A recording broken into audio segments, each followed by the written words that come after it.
pahala, kalau dulu guru saya sih ngajarin, katanya, pahala itu sih sebenarnya cuman balasan. Pahala itu sebenarnya cuman ganjaran. Atau kalau kita ngambil istilah dalam bahasa Al-Quran, jaza gitu kan, balasan atau ganjaran. Tapi sebenarnya jauh daripada itu sebenarnya. Kenapa orang melakukan rajin sholat duha? Kenapa orang melakukan rajin sholat tahajud, tilawatul Al-Quran, puasa Senin Kamis dan sebagainya? Kadang-kadang ini hanya ingin mendapatkan sebuah fadilah yang ada di dalam amaliyah yang dilakukan. Banyak orang pengen sholat duha tapi tujuannya pengen rezekinya lancar. Banyak orang yang baca surat Waqiah tapi pengen duitnya banyak. Itu cuma ganjaran.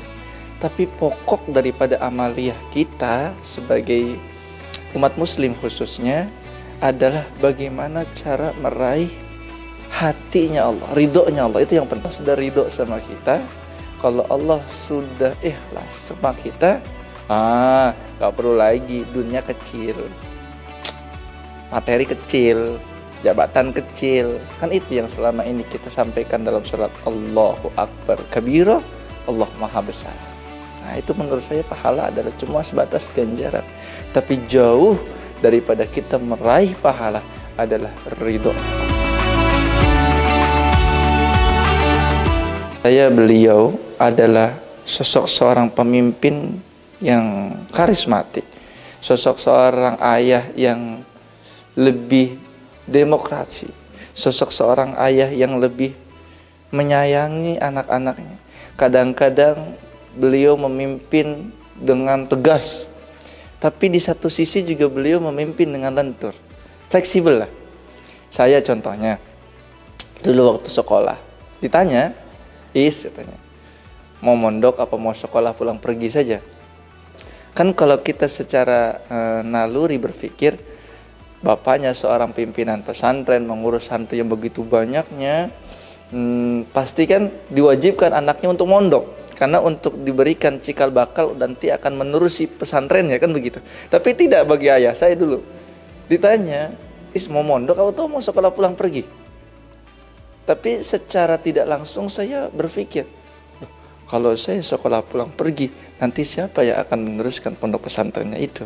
Nah, akhirnya saya berpikir di situ dalam dua pilihan itu. Jadi saya digiring sebenarnya, dikasih pertanyaan tapi sudah digiring untuk jawabnya jadi pesantren begitu. Itu luar biasa, pertanyaan yang menggiring itu luar biasa bagi saya, demokratis. Tapi kalau kita sebagai anak-anaknya sudah memilih apa yang diberikan pilihan itu, harus dituntaskan.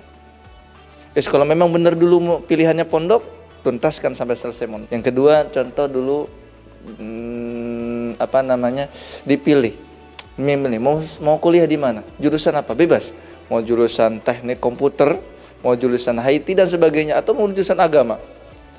Lagi-lagi saya berpikir, kalau saya misalnya ngambil jurusan yang tidak ada notabene-nya dalam pondok pesantren begitu, nanti mau dibawa kemana pesantren ini, kan begitu, yang notabene-nya lebih banyak dominan kepada agama, kan hampir 70% pelajaran yang diterapkan adalah pelajaran agama. Akhirnya mau nggak mau lagi-lagi saya mengambil ya bidang agama lagi, kan begitu. Akhirnya ya seperti itu. Ada lagi sosok pemimpin yang sosok seorang ayah yang paternalistik, sosok yang kebapaan, mengayomi. Ayo, ada masalah, saya ada masalah misalnya terjadi kesusahan pada dosen pembimbing, apa segala macam, itu hal yang sudah biasa. Tapi ya wajar itu mah, laki-laki memang harus banyak masalah. Nanti ketika suatu saat sudah menjadi pemimpin yang real, dia akan bisa mengatasi masalah yang tidak menimbulkan masalah lagi. Ini kadang-kadang kita punya sosok seorang pemimpin yang mengatasi masalah dengan masalah. Nah, ini tidak. Nah, itu diajarkan seperti itu. Dianggap rasa mungkin kayak es campur lah. Kayak bakar es campur. Apa itu? Semua rasa ada. Gado-gado. Semua rasa ada. Asam ada, manis ada, pahit ada, campur-campur. Begitu juga sama ketika saya kehilangan sosok seorang orang tua, maka apalagi yang kehilangan sosok seorang tua laki-laki, yang pertama yang pasti yang saya rasakan adalah sosok kehilangan tameng dalam hidup. Sebagai seorang anak biasanya kita ada apa-apa lari curhat ke ayah, ada apa-apa di backup dengan ayah.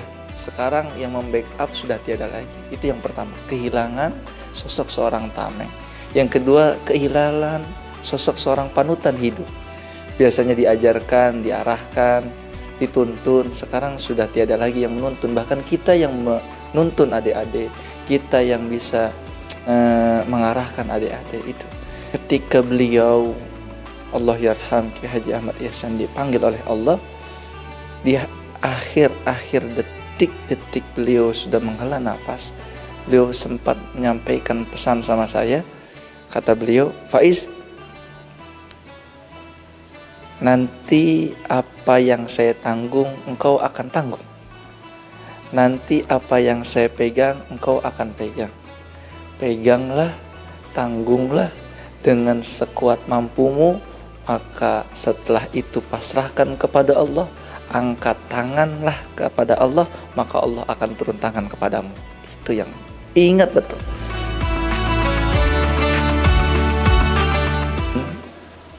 Mengurus pesantren dengan dinamika masalah yang begitu kompleks. Santrinya, wali santrinya, majelis asatidnya, karena kita hidup dengan orang banyak.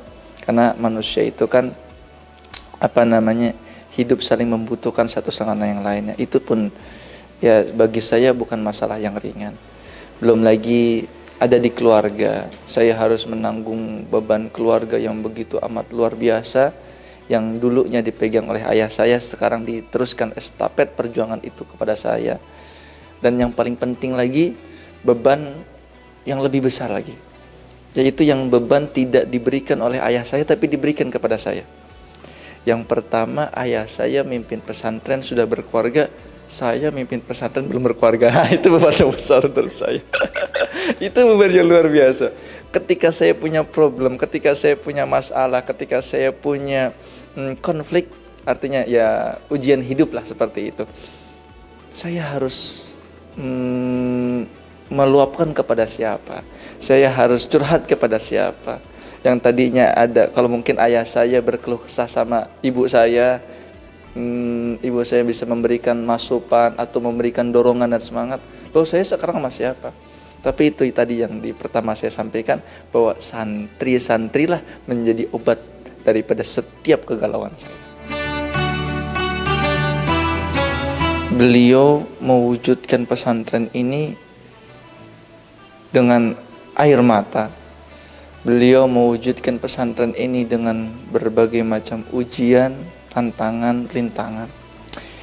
Saya dulu sih diceritakan sama ayah saya, karena saya dulu tinggal di Neroktok, beda kecamatan dari sini.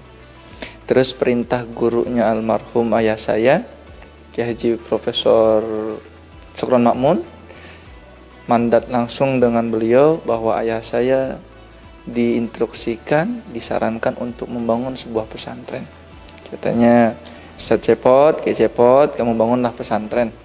Itu dengan ridhonya guru, dengan doanya guru, dengan nawaitu, bismillahnya kuat, akhirnya pindahlah ke Cipondoh ini untuk mendirikan sebuah pesantren. Ya otomatis banyak ujian, cobaan, rintangan. Memang itu adalah sunnatullah. Begitu juga banyak kita lihat daripada sirah nabawiyahnya Rasul. Nabi Muhammad berdakwah tidak mudah, Nabi Nuh berdakwah tidak mudah, dan saya juga yang meneruskan perjuangan ini pun tidak mudah. Tapi yang selalu diberikan motivasi ayah saya kepada saya adalah, Faiz, dulu waktu saya belajar ini ingat banget, waktu saya mondok, jangan lihat di rumah ada apa, jangan lihat saya siapa, tapi belajarlah lillah. Kalau engkau melihat di rumah ada apa, melihat di rumah ada pesantren, melihat di rumah banyak santri, lalu melihat, oh ayah saya adalah sosok seorang figur yang dicontoh oleh orang banyak, nanti kalau sesuatu hal yang bukan datang dari Allah, maka kembali kepada Allah. Begitu juga sama, kalau sesuatu hal yang bukan datang dari hati, susah masuk ke hati. Nah ini yang saya selalu pegang, jadi pedoman dari hidup saya. Saya meneruskan estafet perjuangan ayah saya ini, yang mengalir begitu saja, natural saja, dari hati. Terus ngurusin anak, walaupun banyak suara-suara sumbang dan yang lainnya, ya itu perjuangan hidup lah, perjuangan memimpin pesantren. Saya yakin dengan sekuat tenaga, dengan sebagai macam apapun itu ujian, kita punya Allah yang maha besar. Dia adalah anaknya Kiai Cepot begini. Lu mereka masyarakat pada heran-heran loh, kok beda potongan kan begitu. Ini